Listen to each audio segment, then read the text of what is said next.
குரு பிரம்மா குரு விஷ்ணு குருதேவோ மகேஸ்வரக குரு சாட்சாத் பரபிரம்மா தஸ்மை ஸ்ரீ குரவே நமக. கடவுள் அருள் டிவி யூடியூப் சேனல் நேயர்களுக்கு யோக பிருந்தாவின் வணக்கங்கள்.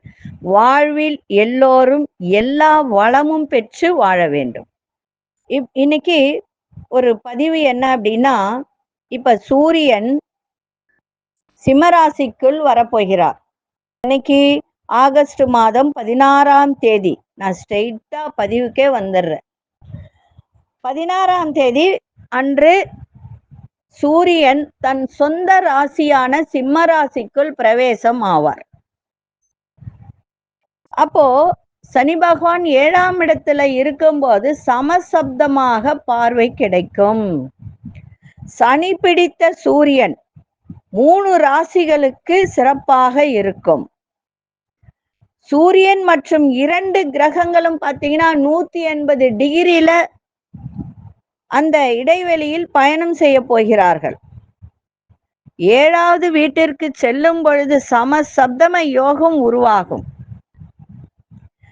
நவகிரகங்களின் தலைவனான சூரிய பகவான் மாதத்திற்கு ஒரு முறை தனது இடத்தை மாற்றக்கூடியவர். இவர் சிம்ம ராசிக்கு நீதிபதியாக திகழ்கின்றவர்.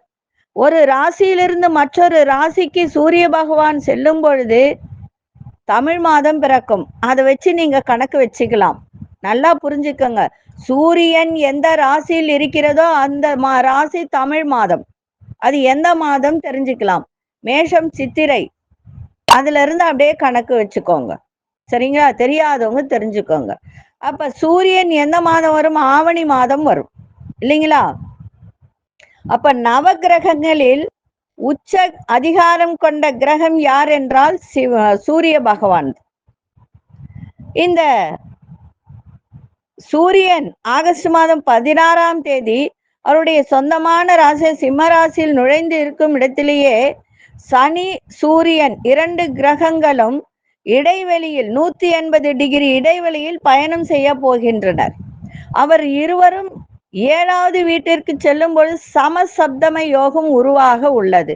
இந்த யோகத்தால் அனைத்து ராசிகளுக்கும் தாக்கம் ஏற்பட்டாலும் குறிப்பிட்ட சில ராசிகள் நல்ல ஒரு ராஜ வாழ்க்கை அப்படின்னு சொல்லுவாங்க. அந்த ஒரு வாழ்க்கை பெறுகின்ற ஒரு தருணம் இந்த 3 ராசிகளுக்கு இருக்கு. அது எந்தெந்த ராசி அப்படின்னு பார்த்தீங்கன்னா கடகம், சிம்மம், தனுசு. முதல்ல நம்ம கடகத்தை பார்த்துருவோம். இப்ப கடகத்துக்கு அப்படின்னு சொல்லும் போது 2ஆம் வீடு சிம்மம் இல்லைங்களா?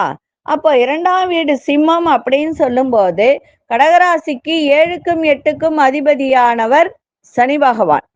அப்போ இந்த சனி பகவான் இப்பொழுது எங்க இருக்காருன்னா 8ஆம் வீட்டுல இருக்கார். அப்ப சூரியன் மற்றும் சனி பயணம் உங்களுக்கு நல்ல பலனை கொடுக்க போகின்றது. இந்த காலகட்டத்தில் உங்களுக்கு வெற்றி வாய்ப்புகள் அதிகமாக இருக்கும்.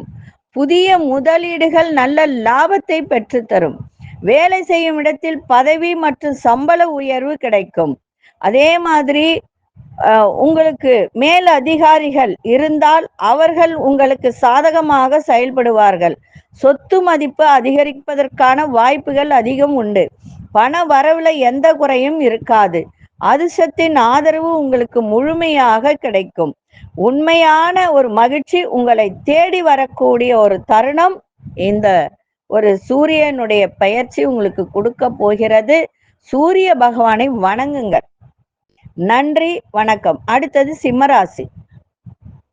சிம்மராசிக்கு அதிபதி யார் என்றால் சூரியன் தான். பொதுவாகவே இந்த காலபுருஷ தத்துவப்படி சூரியனுக்கு பார்த்தீங்கன்னா இந்த சிம்மராசிக்கு பார்த்தீங்கன்னா 6ஆம் இடத்து அதிபதியும் சனி பகவான் தான், 7ஆம் இடத்து அதிபதியும் சனி பகவான் தான். அப்படி இருக்கின்ற இந்த காலகட்டத்துல சூரியன் மற்றும் சனி இந்த பயணத்தால் உங்களுக்கு சாதகமான பலன்கள் கிடைக்கும். இதுவரை சிக்கலாய் இருந்த காரியங்கள் அனைத்தும் வெற்றிகரமாக முடியும்.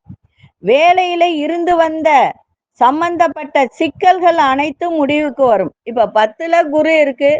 ஆனா 10ல குரு வரும்போது நிறைய பேரு பதவி மாற்றம் கிடைக்கும், வேலை மாற்றம் கிடைக்கும், சில பேருக்கு வேலையே போகும். அதான் உண்மை. தசாபுதி நல்லா இருந்தால் வேலை மாற்றம் கிடைச்சி பதவி உயர்வு கிடைச்சி வெளியூர் மாற்றத்துக்கு போயிடுவாங்க. ஆனா சில பேருக்கு வேலை போகும். அதுதான் 10ல் குரு வந்தால் பதவி இழப்புன்னுவாங்க. ஆனா அது வேற மாதிரி சொல்லக்கூடிய அமைப்பும் உண்டு. சரிங்களா? நம்ம அதை பத்தி பேச வேண்டாம். சூரியனை பத்தி மட்டும் பேசலாம். எதுக்கு சொல்றேன் அப்படின்னு சொன்னா, இப்ப சூரியன் வரும்போது சில நன்மைகள் நடக்கும். வேலையில இதுவரைக்கும் சிக்கல் இருந்த காரியங்கள் அத்தனையும் விலகும், வெற்றிகரமாக முடிவடையும். வேலை சம்பந்தப்பட்ட சிக்கல்கள் அனைத்தும் உங்களுக்கு முடிவுக்கு வரும். புதிய திட்டங்கள் உங்களுக்கு நல்ல நேரத்தை பெற்றுத்தரக்கூடிய ஒரு தருணம். மற்றவர்களிடத்தில் மதிப்பு மற்றும் மரியாதை அதிகமாக இருக்கும். மன அமைதிக்கான ஓய்வு உங்களுக்கு கிடைக்கும். தொழில நல்ல முன்னேற்றம் ஏற்படும். வியாபாரத்தில் நல்ல லாபங்கள் கிடைக்கும். புதிய நிறுவனத்தை உருவாக்கக்கூடிய சூழ்நிலைகள்லாம் ஏற்படும். வாழ்க்கை துணை உங்களுக்கு உறுதுணையாக இருப்பார்கள். குடும்பத்தில் மகிழ்ச்சி அதிகரிக்கும். நண்பர்கள் அவர்களுக்கு முன்னேற்றம் உண்டாகக்கூடிய ஒரு தன்மை. உறவினர்களால் ஏற்பட்டு வந்த சிக்கல்கள் அனைத்தும் குறையும். இந்த சூரியனின் மாற்றம், ஏன்னா சிம்மராசிக்கு சூரியன் தான் சிங்கம் போல இருப்பாங்க. என்ன ஒண்ணு, கோபம் அதிகமா வரும். ராசிக்குள்ளே சூரியன் வந்து உட்காரும் போது உடல் சூடு கொடுக்கும், கோபம் அதிகமா வரும். இது ரெண்டுத்தையும் கவனமா பார்த்துக்கங்க. இந்த சூரியன் பெயர்ச்சியால் உங்களுக்கு எவ்வளோ பெரிய சிக்கல் இருக்கோ அத்தனையும் விலகி நன்மை நடக்கின்ற ஒரு தருணம் ஏற்படும். நன்றி, வணக்கம். அடுத்தது தனுசு ராசி. தனுசு ராசிக்கு வந்து பாத்தீங்கன்னா யோகாதிபதியே சூரியன் தான் இல்லைங்களா? 9க்கு அதிபதி யாரு? பாக்யாதிபதி, யோகாதிபதி, இரண்டும் அவர் தான்.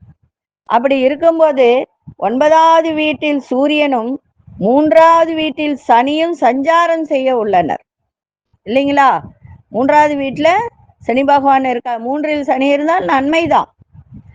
உங்களுக்கு அதிர்ஷ்டம் அதிகரிக்கும்.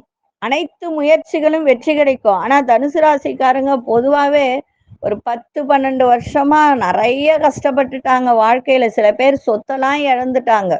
வேலையே இல்லாம நிறைய பிரச்சனைகளை சந்தித்தார்கள்.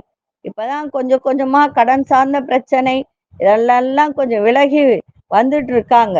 அதனால அனைத்து முயற்சிகளும் இப்பொழுது வெற்றி கிடைக்கும். மாணவர்கள் கல்வியில சிறந்து விளங்கக்கூடிய ஒரு தன்மை ஏற்படும். புதிய முயற்சிகளால் உங்களுக்கு முன்னேற்றம் இருக்கும். வெளிவட்டாரத்திலும் ஆகட்டும், சமுதாயத்திலும் ஆகட்டும், உங்களுக்கு மதிப்பு மரியாதை இதெல்லாம் அதிகரிக்கின்ற ஒரு தருணம். பெரிய நிறுவனத்துல உங்களுக்கு வேலை கிடைக்கக்கூடிய ஒரு வாய்ப்பும் உண்டு. முயற்சி செய்யுங்க. நண்பர்கள் உதவி கிடைக்கும். அனைத்து காரியங்களிலும் மகிழ்ச்சி ஏற்படும். எடுத்துக்கொண்ட காரியங்களால் உங்களுக்கு முன்னேற்ற வாய்ப்புகள் அதிகமாக கிடைக்கின்ற ஒரு தன்மை இருக்கு. இதை பயன்படுத்தி கொள்ளுங்கள். சூரிய வழிபாடு செய்யுங்க. காலையில எழுந்தோடனே சூரிய வழிபாடு செய்யுங்க. அனைத்து விதமான இந்த பிரபஞ்சம் நீங்க என்ன கேட்குறீங்களோ பிரபஞ்சம் கொடுக்கும். ஆனா வழிபாடு பண்ணணும்.